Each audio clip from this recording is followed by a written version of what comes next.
Оқушылар, тақтада не көріп тұрсыздар? Бүгінгі тақырыбымыз қандай деп ойлайсыздар? Дұрыс айтасыздар балалар. Бүгінгі сабағымыздың тақырыбы түріктердің материалдық және рухани мәдениеті. Әлем өркениетінің дамуына түрік мәдениеті қандай үлес қосты? Сабақтың мақсаты орта ғасырлық сәулет өнері ескерткіштерінің ерекшеліктерін түсіндіру.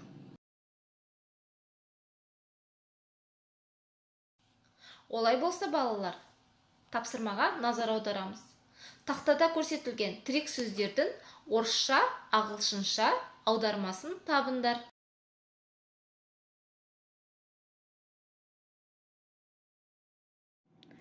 Кесене, мавзолей, маусолим.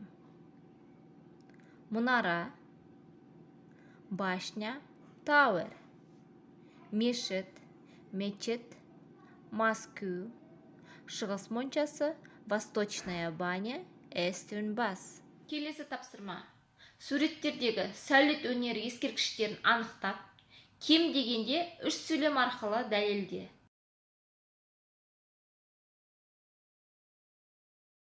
Балалар, егер де сіздер бірінші суретті Қарахан кесенесі деп тапқан болсаңыздар, онда сіздер дұрыс таптыңыздар. Бірінші сурет Қарахан кесенесі. Ғимараттың үлкен тік бағаналы күмбезді бөлмесі, сырттан кіретін 3 құжырасы, төбесіне шығатын бір баспалдағы бар. Егер де сіздер екінші суретті Айша бибі кесенесі деп тапқан болсаңыздар, онда дұрыс таптыңыздар. Айша бибі кесенесі. Кесене пішіні шаршыланып, бұрыштары бағана тіреулер арқылы көтерілген. Кесененің керегесінде араб әрпінде жазуы бар белдеу жүргізілген. Қабырғаларының сыртқы бөлігі түгелдей өрнектері бар текшелермен қапталған. Егер де сіздер үшінші суретті Бабаджа хатун кесенесі деп тапқан болсаңыздар, онда сіздер дұрыс таптыңыздар. Бабаджа хатун кесенесі Айша бибі кесенесінің жанында орналасқан. Кесене күмбезбен жабылған, қабырғасы күйдірілген кірпіштен қаланған. Ал енді балалар, картамен жұмыс жасаймыз. Тапсырмада берілген сәулет өнері ескерткіштерін анықтап, картадан көрсетіңдер.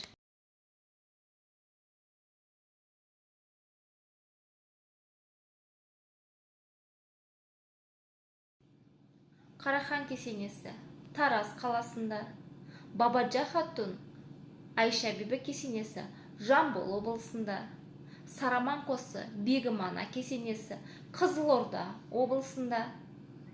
Құмшық ата жерасты мешіті бұл Түркістан қаласында орналасқан екен.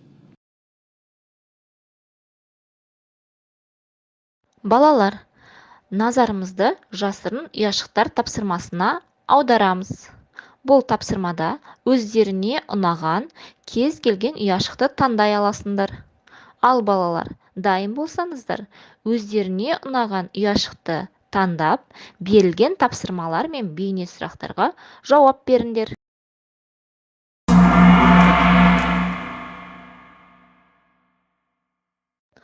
Тапсырмада берілген мәтіндегі бос нүктелердің орнына дұрыс жауаптарын көрсет.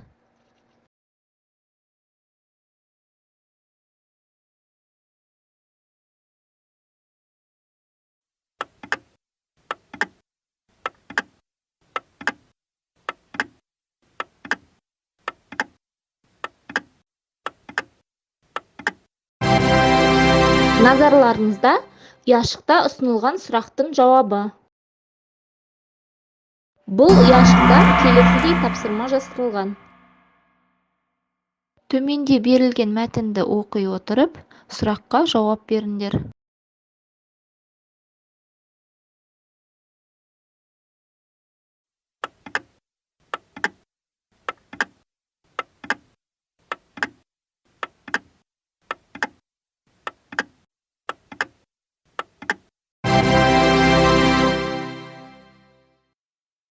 Бұл ұяшықта келесідей тапсырма жасырылған.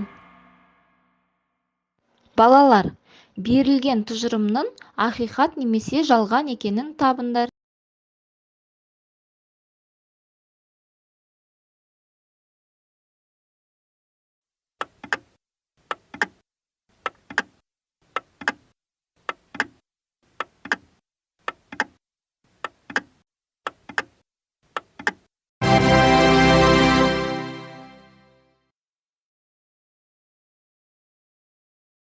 Бұл ұяшықта келесідей тапсырма жасырылған.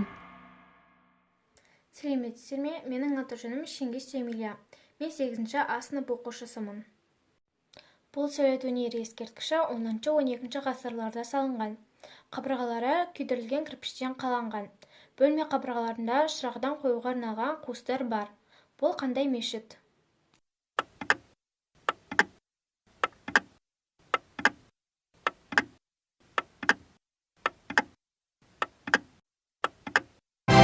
Назарларыңызда ұяшықта ұсынылған сұрақтың жауабы. 10-12 ғасырларда салынған Құмшығата жерасты мешіті. Түркістан қаласында орналасқан. Қабырғалары күйдірілген кірпіштен қаланған. Бөлме қабырғаларында шырағдан қоюға арналған қуыстар бар. Ал балалар, бейне көрсетілімге назар аударамыз. Ғимараттың қандай мақсатпен тұрғызылғаны да, авторы да белгісіз. Сыртқы пішіні еліміздегі дәстүрлі мұсылмандық кесенелермен салыстырғанда мүлдем ерекше, ал мерзімі бойынша исламға дейінгі кезеңге сәйкес келеді. Аталмыш сәулет құрылысы орта ғасырдағы Оғыз мемлекетінің астанасы Жанкент қаласына жақын жерде орналасқан. Балалар, ұяшықта көрсетілген бейне сұрақтың жауабын табыңдар. Бұл сәулет ескерткіші қай ғасырда және кімге арнап тұрғызылған?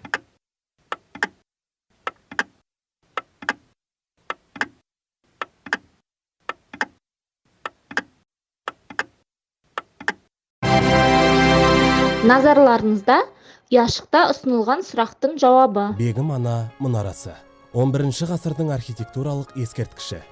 Қазақстан аумағындағы ең көне мұнаралы кесенелердің бірі. Қызылорда облысы Қазалы ауданында орналасқан.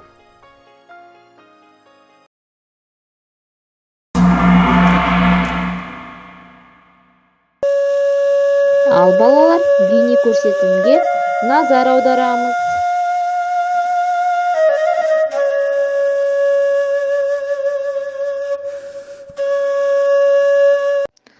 Балалар, ұяшықта көрсетілген бейне сұрақтың жауабын табыңдар.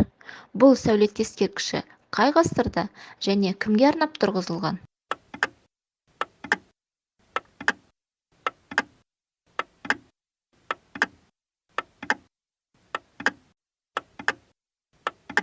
Назарларыңызда ұяшықта ұсынылған сұрақтың жауабы. Сыр мен қырдың түйіскен тұсында орналасқан Сараман-Қоса мұнарасының құрылысы 11 ғасырларға тиесілі. Мұнараның ішкі беті қам-кесектен, ал сырты күйдірілген қыштан тұрғызылған.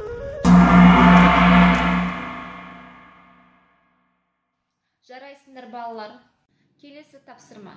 Тақтада көрсетілген ссылка немесе QR кодты пайдалана отырып, интернет желісіне кіріп, Learning Apps платформасына дайындалған сәйкестендіру тапсырмасын орындаймыз. Жарайсыңдар балалар. Тапсырманы өте дұрыс орындадыңдар. Ал енді балалар, бүгінгі сабағымыз аяқталды. Назар қойып тыңдағандарыңызға рахмет.